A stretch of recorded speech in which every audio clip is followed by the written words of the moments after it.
Hello అండి. ఈరోజు మన కిచెన్లో వచ్చేసైతే ఉల్లిగడ్డ, కోడిగుడ్లు, టమాటా ఫ్రెండ్స్ చూడండి. దీని గురించి అయితే ఫస్ట్ మనము ఒక 8 కోడిగుడ్లు కొంచెం ఉప్పు వేసి వాటర్లో బాయిల్ చేస్తున్నాను ఒక గిన్నెలో. తర్వాత అప్పటి వరకు మనము ఒక హాఫ్ కేజీ ఆనియన్ కట్ చేసి ఒక 3-4 టేబుల్ స్పూన్ ఆయిల్ హీట్ ఎక్కిన తర్వాత అందులో చూడండి ఆనియన్ వేసి కొంచెం బ్రౌన్ కలర్ వచ్చిన తర్వాత అందులో అల్లం వెల్లుల్లి పేస్ట్, పసుపు, ఉప్పు, కారము అన్నీ వేసి బాగా కలిపి చూడండి బాగా ఆయిల్లోనే మగ్గనివ్వాలి. తర్వాత అందులో మనము ఒక 3-4 చిన్న సైజ్ టమాటాలు, ఒక కొత్తిమీర కట్ చేసి అందులో పైనుండి గార్నిష్ లాగా వేసేసి తర్వాత ఉప్పు కరెక్ట్‌గా ఉందా లేదా ఇప్పుడే మనము చెక్ చేసుకొని మూత పెట్టి పెట్టేసేయాలి. ఇలా పెట్టేస్తే ఆవిరికే టమాటాలన్నీ మగ్గిపోతాయి.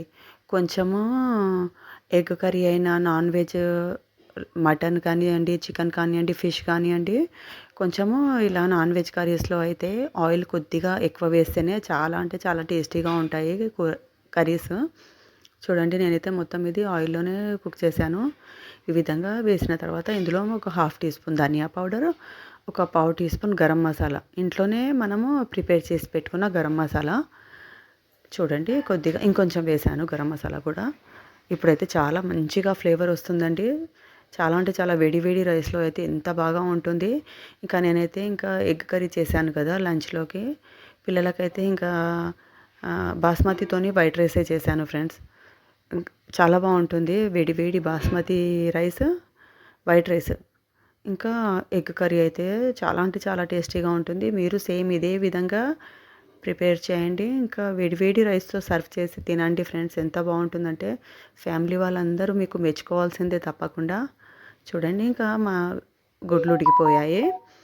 ఇంకా పొట్టు తీసిన తర్వాత చూడండి కొంచెం వాటర్‌లో కడిగేసి మధ్యలో ఇలా ఘాటు పెట్టి అన్నీ మనము ఆనియన్ కుక్ అయింది కదా అందులో వేసేసేయాలి. టమాటాలు కూడా చూడండి బాగా మెత్తబడిపోయాయి.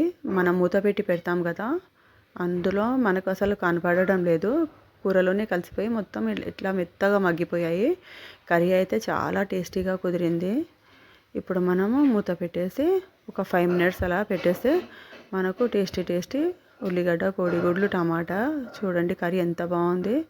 మీరు ఇలాగే సేమ్ ఇదే విధంగా ప్రిపేర్ చేయండి. ఇంకా మా కర్రీ మీకు నచ్చినట్లయితే తప్పకుండా కామెంట్ పెట్టండి. మరిన్ని కొత్త వీడియోస్తో మీ ముందు ఉంటాం ఫ్రెండ్స్. చూడండి ఛానల్కి సబ్స్క్రైబ్ చేయడం మాత్రం మర్చిపోకండి ఓకేనా. చూడండి వేడి వేడి బాస్మతి రైస్ ఇంకా టమాటా ఎగ్ కర్రీ అయితే ఎంత బాగుంది. చూడగానే నోట్లో వాటర్ వచ్చేస్తుంది ఎప్పుడెప్పుడు తినాలా అని. ఇలా వేడిగానే సర్వ్ చేసుకుంటే చలికాలము చాలా బాగా ఉంటుంది. ఇంకా మరిన్ని కొత్త వీడియోస్తో మేము ముందు ఉంటాం ఫ్రెండ్స్ ఓకేనా. బాయ్.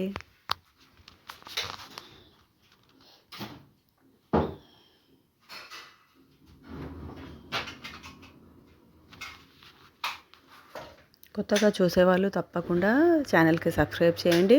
ఇంకా కమెంట్ మాత్రం పెట్టడం మర్చిపోకండి ఫ్రెండ్స్. మా ఛానల్లో మొత్తము 3 ఇయర్స్ నుండి ఛానల్ నడిపిస్తున్నాం ఫ్రెండ్స్. మీ సపోర్ట్ ఇంకా చాలా ఉండాలి. అందరూ బాగా సపోర్ట్ చేస్తున్నారు కానీ ఇంకా సపోర్ట్ చేయండి ఫ్రెండ్స్ ఓకేనా. బాయ్ మరి.